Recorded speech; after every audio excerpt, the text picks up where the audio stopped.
Hello बच्चों, मैं दीपिका राजस्थान सरकार और वेदांता के CSR इनिशिएटिव ई कक्षा में आपका स्वागत करती हूं, जिसके टेक्निकल पार्टनर है मिशन ज्ञान। बच्चों, हम शुरू कर रहे हैं कक्षा 10 का विज्ञान विषय का अध्याय 4 कार्बन और उसके यौगिक। तो इस पार्ट में हम समझेंगे कार्बन के यौगिकों के बारे में कि किस तरह से कार्बन के परमाणु या फिर अन्य तत्वों के परमाणु के साथ में संयोग करके सहसंयोजी आबंध का निर्माण करता है, अलग अलग यौगिक से बनते हैं और इन यौगिकों के रासायनिक गुणधर्म क्या होते हैं, इस पर भी हम चर्चा करेंगे। तो चलिए शुरू करते हैं। यहाँ सबसे पहले हम समझेंगे कार्बन में बनने वाले आबंधन, कौन सा आबंधन होता है, सहसंयोजी आबंध के बारे में। तो बच्चों, आप सभी जानते हैं कि हम अपने दैनिक जीवन में भोजन, कपड़े, दवाएं, पुस्तकें आदि जो वस्तुएं काम में लेते हैं तो ये किस पर आधारित होती है, कार्बन पर आधारित होती है।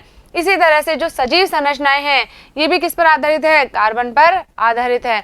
और भूपर्पटी में खनिज के रूप में जो कार्बन पाया जाता है उसकी मात्रा कितनी होती है, केवल 0.02% होती है। और वायुमंडल में भी हम जानते हैं कि कार्बन की मात्रा कितनी है, केवल 0.03% कार्बन डाइऑक्साइड ही उपस्थित होती है। यानी कि हम कह सकते हैं कि बहुत ही अल्प मात्रा में ये भूपर्पटी में या वायुमंडल में उपस्थित है, लेकिन फिर भी इतनी अल्प मात्रा होने के बावजूद भी ये जो कार्बन है इसका बहुत अधिक महत्व होता है। हमारे दैनिक जीवन में काम आने वाले बहुत सारी जो वस्तुएं हैं वो किस पर आधारित है, कार्बन पर आधारित है। अब क्यों ऐसा है कि कार्बन के यौगिकों की संख्या बहुत अधिक होती है, क्यों कार्बन फटाफट अन्य तत्वों के साथ में आबंध बना लेता है, उसके बारे में हम चर्चा करेंगे। तो यहाँ पर कार्बन जिस आबंध का निर्माण करता है वो कौन सा होता है, सहसंयोजी आबंध होता है। यानी कि कार्बन के यौगिकों में कौन सा बंध पाया जाता है, सहसंयोजी आबंध पाया जाता है। क्यों बनाता है ये सहसंयोजी आबंध, तो यहाँ पर हम देखते हैं कि जो कार्बन के यौगिक हैं इनके कथनांक और गलनांक कैसे होते हैं, आयनिक यौगिकों के कथनांक और गलनांक से बहुत ही कम होते हैं। क्यों होते हैं, क्योंकि इनके परमाणुओं के बीच में प्रबल आकर्षण बल नहीं होता है। जबकि हमने पढ़ा था कि जो आयनिक यौगिक हैं इनके अंदर क्या होगा, जो आयन है उनके बीच में प्रबल आकर्षण बल होता है, तो इसको तोड़ने के लिए हमें बहुत अधिक ऊर्जा की आवश्यकता होती है। इसीलिए आयनिक यौगिकों के गलनांक और क्वथनांक बहुत अधिक होते हैं, लेकिन कार्बन के यौगिकों में ऐसा नहीं होता है। इसके अलावा जो कार्बन के यौगिक होते हैं ये कैसे होते हैं, सामान्यतः विद्युत के कुचालक होते हैं, क्योंकि यहाँ पर आयन का निर्माण नहीं होता है, आयन यहाँ पर नहीं बनते हैं। अब ये कार्बन सहसंयोजी आबंध का निर्माण किस प्रकार से करता है, तो हम जानते हैं कि कार्बन की परमाणु संख्या कितनी है, 6 है। यानी कि जो सबसे बाहर वाला कोश होगा, संयोजकता कोश होगा, उसमें इलेक्ट्रॉन कितने होंगे, 4 इलेक्ट्रॉन उपस्थित होते हैं। क्या हो जाएगा इलेक्ट्रॉनिक विन्यास, यहाँ पर 2 और 4 हो जाएगा। तो ये क्या हो जाएगा, के कोश के अंदर 2 इलेक्ट्रॉन और यहाँ पर एल कोश में कितने इलेक्ट्रॉन हो जाएंगे, 4 इलेक्ट्रॉन होते हैं। अब क्या करेगा कार्बन, उत्कृष्ट गैस विन्यास को प्राप्त करने के लिए 2 चीजें हो सकती है यहाँ पर, या तो ये क्या कर ले, 4 इलेक्ट्रॉन ग्रहण कर ले या फिर 4 इलेक्ट्रॉन को खो दे। तो यहाँ पर क्या हो जाएगा, यदि मान लीजिए 4 इलेक्ट्रॉन ये ग्रहण कर लेगा तो बाहरी कोश में कितने हो जाएंगे, 8 इलेक्ट्रॉन हो जाएंगे। और यदि ये 4 इलेक्ट्रॉन दे दे तो क्या हो जाएगा, बाह्यतम कोश ये वाला हो जाएगा और यहाँ पर क्या होगा, डुप्लीट पूरा हो जाएगा। तो इसीलिए दोनों में से कुछ भी कर सकता है। अब क्या करेगा ये, यहाँ पर देखिए, यदि क्या कर लिए 4 इलेक्ट्रॉन प्राप्त करके क्या कर लेगा, ये C4- ऋणायन बना लेगा। 4 इलेक्ट्रॉन क्या कर लिए, इसने ले लिए हैं और अपना अष्टक पूरा कर लिया है। लेकिन क्या होता है, यहाँ पर 6 प्रोटॉन वाले नाभिक के लिए 10 इलेक्ट्रॉन यानी कि 4 अतिरिक्त इलेक्ट्रॉन को धारण करना जो है वो आसान नहीं होता है। यानी कि ये स्थिति भी इसमें नहीं हो पाती है। तो अब दूसरी स्थिति में ये क्या कर सकता है कि ये 4 इलेक्ट्रॉन खो सकता है और क्या बना सकता है, C4+ धनायन बना सकता है। लेकिन यहाँ पर भी क्या होता है, 4 इलेक्ट्रॉनों को खोकर 6 प्रोटॉन वाले नाभिक में केवल 2 इलेक्ट्रॉन ही रह जाएं। ये भी क्या है, ये इसके लिए भी बहुत अधिक ऊर्जा की आवश्यकता होती है, तो इसलिए ये भी संभव नहीं होता है। ना तो ये 4 इलेक्ट्रॉन को खो सकता है, ना ही ये 4 इलेक्ट्रॉनों को ग्रहण कर सकता है। तो फिर ये अपने अष्टक को पूरा कैसे करेगा, तो इसके लिए क्या करता है, कार्बन अपने अन्य परमाणुओं या फिर अन्य तत्वों के परमाणुओं के साथ में क्या कर लेता है, संयोजकता इलेक्ट्रॉनों की साझेदारी कर लेता है और इस समस्या को सुलझा लेता है। यानी कि इसके पास जो समस्या थी कि ना तो ये 4 इलेक्ट्रॉन खो पा रहा है, ना ही 4 इलेक्ट्रॉन ले पा रहा है और अष्टक पूरा कैसे हो, तो इसने क्या सॉल्यूशन निकाला है, ये क्या करेगा, संयोजकता इलेक्ट्रॉनों की साझेदारी करके अपने अष्टक को पूरा कर लेता है। किस तरह से होती है साझेदारी, उसको समझते हैं।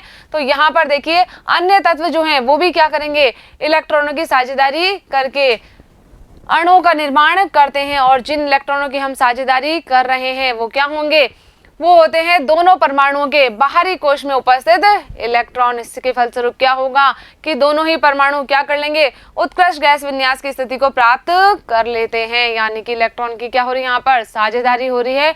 दो परमाणु जो इलेक्ट्रॉन की साझेदारी कर रहे हैं उनसे क्या हो जाएगा, उसका अष्टक पूरा हो जाएगा। तो यहाँ पर देख लेते हैं हम कि हाइड्रोजन के अंदर ये साझेदारी किस प्रकार से होती है। तो हम जानते हैं हाइड्रोजन की परमाणु संख्या कितनी है, 1 है। यानी कि इसका जो K कोश है इसके अंदर क्या होता है, 1 इलेक्ट्रॉन होता है। अब क्या करना है इसे कि इस K कोश को भरने के लिए इसे 1 और इलेक्ट्रॉन की आवश्यकता होती है। तो ये दूसरा इलेक्ट्रॉन कहाँ से लाएगा, ये क्या करेगा कि हाइड्रोजन के जो दो परमाणु हैं ये अपने इलेक्ट्रॉनों की साझेदारी कर लेंगे और क्या हो जाएगा, इसमें बाह्यतम कोश के अंदर 2 इलेक्ट्रॉन हो जाएंगे और इस तरह से हाइड्रोजन के अणु का निर्माण H2 का निर्माण यहाँ पर हो जाएगा। तो यहाँ पर हम देखें कि इसके परिणाम स्वरूप क्या होगा, हाइड्रोजन का जो प्रत्येक अणु है ये अपने निकटतम उत्कृष्ट गैस विन्यास को प्राप्त कर लेगा। यानी कि बाह्यतम कोश में कितने इलेक्ट्रॉन हो जाएंगे, दोनों के 2 इलेक्ट्रॉन हो जाएंगे। K कोश कैसा हो जाता है, यहाँ पर पूर्ण पूरित हो जाता है, इसमें 2 इलेक्ट्रॉन भर जाते हैं। चित्र के माध्यम से समझते हैं हम। यहाँ पर देखिए जो संयोजकता इलेक्ट्रॉन है इसको दर्शाने के लिए हम या तो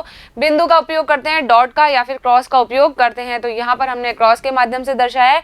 ये जो हाइड्रोजन है इसके बाह्यतम कोश में कितने इलेक्ट्रॉन है, 1 इलेक्ट्रॉन है। और जो दूसरा हाइड्रोजन परमाणु है उसके बाह्यतम कोश में 1 इलेक्ट्रॉन है। तो ये क्या करेंगे, इन दोनों इलेक्ट्रॉनों की साझेदारी इस तरह से कर लेंगे और किसका निर्माण हो जाता है, यहाँ पर H2 अणु का, हाइड्रोजन के अणु का निर्माण हो जाता है। यहाँ पर देखिए ये जो 2 इलेक्ट्रॉन है ये इसमें भी है और इसके भी बाह्यतम कोश में है। यानी कि इसने क्या कर लिया है, इन इलेक्ट्रॉनों की साझेदारी कर ली है और जो बाह्यतम कोश है उसे पूरा भर लिया है। K कोश में कितने इलेक्ट्रॉन आ गए हैं, अब 2 इलेक्ट्रॉन आ गए हैं। तो यहाँ पर हम देखें कि ये इलेक्ट्रॉन के जो सहभागी युग्म होते हैं ये क्या करते हैं, हाइड्रोजन के 2 परमाणुओं के बीच में एक सहसंयोजी आबंध का निर्माण करते हैं। क्या बना रहे हैं, ये सहसंयोजी आबंध बना रहे हैं और इस आबंध को हम 2 परमाणुओं के बीच में एक रेखा खींचकर व्यक्त करते हैं। देखिए यहाँ पर जो है हमने क्या कर दिया, एक रेखा खींचकर से व्यक्त किया है। जब हमने इस तरह से लिखा है तो हम क्या कह रहे हैं कि इनके बीच में क्या है, सहसंयोजी आबंध बना हुआ है। क्यों, क्योंकि यहाँ पर क्या हो रहा है, इलेक्ट्रॉनों की साझेदारी हो रही है।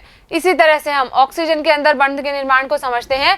तो ऑक्सीजन के 2 परमाणुओं के बीच में कौन सा बंध बनता है, यहाँ पर द्विआबंध बनता है। अभी हाइड्रोजन के अंदर हमने देखा था तो क्या बन रहा था, यहाँ पर एकल बंध बन रहा था, लेकिन ऑक्सीजन के जो 2 परमाणु इनके बीच में द्विआबंध बनता है। किस तरह से बनता है ये द्विआबंध, क्योंकि ऑक्सीजन का जो परमाणु है इसके L कोश के अंदर कितने इलेक्ट्रॉन होते हैं, 6 इलेक्ट्रॉन होते हैं और अब इसको अष्टक पूरा करने के लिए 2 इलेक्ट्रॉनों की आवश्यकता होती है। तो क्या होगा यहाँ पर कि ऑक्सीजन का जो प्रत्येक परमाणु है ये क्या करेगा, ऑक्सीजन के अन्य परमाणुओं के साथ में 2 इलेक्ट्रॉनों की साझेदारी करता है। कितने इलेक्ट्रॉन की साझेदारी कर रहा है, 2 इलेक्ट्रॉन की, इसलिए क्या बनेगा, यहाँ पर द्विआबंध बनता है। किस तरह से बनता है कि ऑक्सीजन के प्रत्येक परमाणु के द्वारा प्रदान किए गए जो 2 इलेक्ट्रॉन है ये क्या करेंगे, इलेक्ट्रॉन के 2 सहभागी युग्म का निर्माण करते हैं। देखिए यहाँ पर 2 इलेक्ट्रॉनों की साझेदारी हो रही है तो इसीलिए यहाँ पर क्या बनता है, द्विआबंध बनता है। यहाँ देखिए कि ऑक्सीजन का जो बाह्यतम कोश है इसके अंदर कितने इलेक्ट्रॉन है, 6 इलेक्ट्रॉन है और जो दूसरा परमाणु है इसमें भी क्या है, बाह्यतम कोश में 6 इलेक्ट्रॉन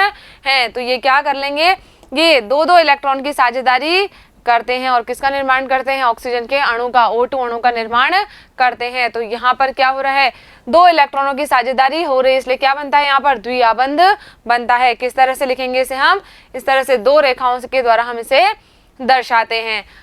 चलिए अब हम नाइट्रोजन के अंदर सहसंयोजी आबंध के निर्माण को समझते हैं। तो यहाँ पर देखिए नाइट्रोजन की परमाणु संख्या कितनी होती है, 7 होती है और बाह्यतम कोश में 5 इलेक्ट्रॉन उपस्थित होते हैं। तो ये नाइट्रोजन क्या करेगा, 3 इलेक्ट्रॉनों की साझेदारी करेगा। तो क्या होता है कि नाइट्रोजन का प्रत्येक परमाणु 3 इलेक्ट्रॉन देता है जिससे 3 सहभागी युग्म प्राप्त होते हैं और इसे किसका निर्माण होता है, त्रिआबंध का निर्माण होता है। नाइट्रोजन के जो 2 परमाणु हैं इनके बीच में किसका निर्माण होगा, त्रिआबंध का निर्माण होगा। यहाँ पर देखिए नाइट्रोजन के बाह्यतम कोश में कितने इलेक्ट्रॉन है, 5 इलेक्ट्रॉन है और यहाँ पर भी नाइट्रोजन का जो दूसरा परमाणु है इसके बाह्यतम कोश में भी 5 इलेक्ट्रॉन होते हैं। तो ये क्या करते हैं, 3 इलेक्ट्रॉनों की साझेदारी करते हैं जिससे किसका निर्माण होता है, नाइट्रोजन के अणु का निर्माण होता है। और इसे हम कैसे दर्शाते हैं, नाइट्रोजन के 2 परमाणुओं के बीच में 3 रेखाओं के द्वारा हम इसे दर्शाते हैं क्योंकि क्या बन रहा है, यहाँ पर त्रिआबंध बनता है। अब समझते हैं हम कि जो मेथेन क्या है, कार्बन का एक यौगिक है, इसके अंदर सहसंयोजी आबंध का निर्माण किस प्रकार से होता है।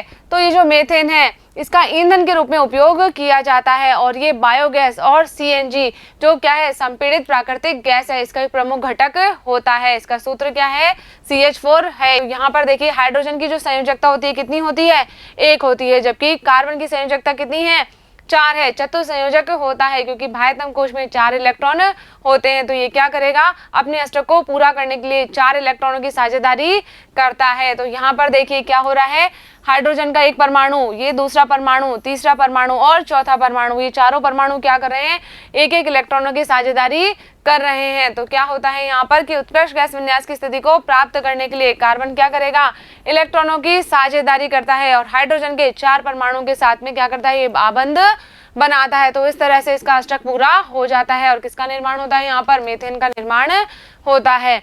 अब ये सहसंयोजी आबंध क्या है, इसको परिभाषित हम कैसे करेंगे। तो अभी तक हमने समझा कि क्या हो रहा है, यहाँ पर 2 परमाणुओं के बीच में इलेक्ट्रॉन की क्या हो रही है, साझेदारी हो रही है और इसी से जो आबंध बन रहा है उसे हम क्या कहते हैं, सहसंयोजी आबंध कहते हैं। तो ये जो सहसंयोजी आबंध वाले अणु होते हैं ये क्या होते हैं, भीतर तो प्रबल होते हैं, इनके अंदर प्रबल आबंध होता है, लेकिन इनका जो अंतराणुक बल होता है ये बहुत ही दुर्बल होता है और इसी कारण से क्या होगा, इन यौगिकों के गलनांक और क्वथनांक बहुत ही कम होते हैं।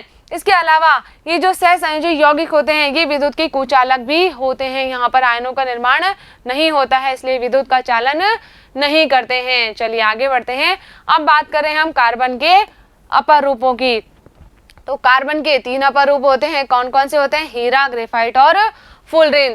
तो कार्बन जो है वो विविध रूपों में पाया जाता है। यदि हम बात करें हीरा और ग्रेफाइट दोनों ही क्या है, कार्बन के अपर रूप हैं। तो हीरे के अंदर क्या होता है, कार्बन का प्रत्येक परमाणु कार्बन के 4 अन्य परमाणुओं के साथ में आबंधित होता है। देखिए यदि हम इसकी बात करें तो ये क्या कर रहा है, 4 अन्य कार्बन परमाणुओं के साथ में आबंधित होता है और जिससे एक दृढ़ त्रिआयामी संरचना बनती है। इस तरह की त्रिआयामी संरचना का निर्माण होता है। जबकि ग्रेफाइट में यदि देखें तो ग्रेफाइट के अंदर क्या होगा, कार्बन का प्रत्येक परमाणु कार्बन के 3 अन्य परमाणुओं के साथ में आबंध बनाता है एक ही तल के अंदर, जिससे क्या मिलता है, हमें षटकोणीय व्यू मिलता है। और ये जो षटकोणीय तल होते हैं ये एक दूसरे के ऊपर व्यवस्थित होते हैं कुछ इस तरह से। देखिए मान लीजिए ये कार्बन का परमाणु, तो ये क्या करेगा, कार्बन के 3 अन्य परमाणुओं के साथ में आबंध बनाता है।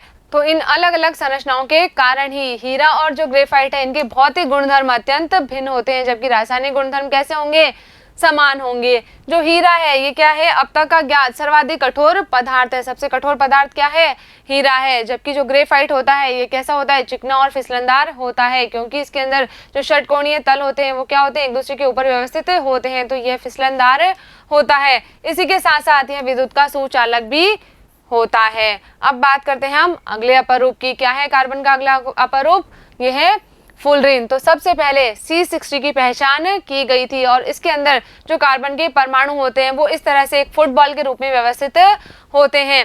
ये जो डिजाइन है ये अमेरिकी आर्किटेक्ट बंकमिस्टर फुलर के द्वारा डिजाइन किए गए जियोडेसिक गुंबद के समान लगती है। इसी के आधार पर इसका नाम क्या रखा गया है, फुलरिन रखा गया है।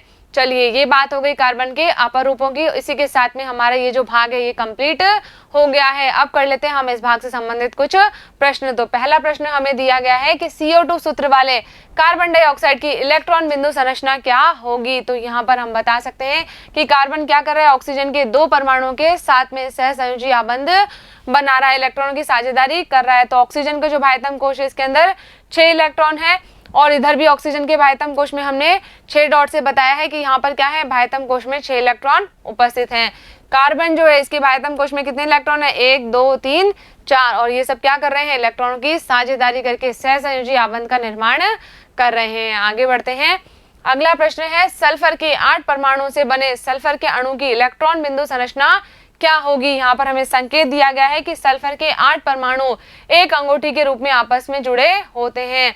तो सल्फर का जो 8 परमाणुओं से बना सल्फर का अणु है उसकी संरचना कुछ इस प्रकार की होती है। यहाँ पर देखिए 1 2 3 4 5 6 7 और 8 सल्फर के परमाणु जुड़े हुए हैं और ये अंगूठी के रूप में व्यवस्थित होते हैं। तो इस तरह से हम इस संरचना को दर्शा सकते हैं। तो यहाँ पर हमारा ये भाग कंप्लीट हो गया है। मुझे उम्मीद है कि इस वीडियो में हमने जो भी बातें की है वो आपने अच्छे से समझी होगी और अपनी कॉपी में नोट भी कर ली होगी। तो मिलेंगे हम अगले वीडियो में इस पार्ट के अगले भाग के साथ। तब तक आप पढ़ते रहिए, आगे बढ़ते रहिए। धन्यवाद।